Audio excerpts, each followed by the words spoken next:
Настройка на геометрията на оборудването. В менюто за настройки на геометрията на оборудването могат да се определят всички настройки, свързани с геометрии и размери. Това е скрито зад плочката с триъгълника и гаечния ключ. Първоначално всички стойности тук са сиви. Ако искате да ги промените, стойностите трябва да бъдат активирани чрез натискане на този бутон. Например, разстоянието между точката на въртене на машината и точката на изпускане на семената се задава тук. Ако се сее с всички бутуши, средната стойност между почвоуплътнителя и бутушите на дълги и къси бутуши се посочва тук. Ако се сее само с дългите или късите, стойността може да се коригира тук.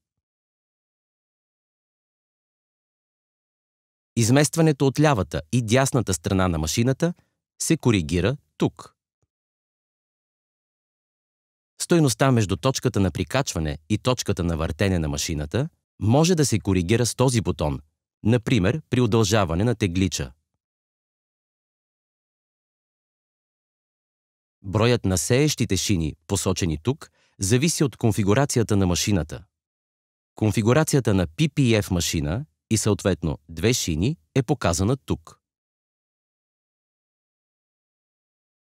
Настройките на секциите се отварят с този бутон. Секциите могат да се активират и деактивират тук. Секциите могат да се групират тук. И ширините на секциите се определят тук.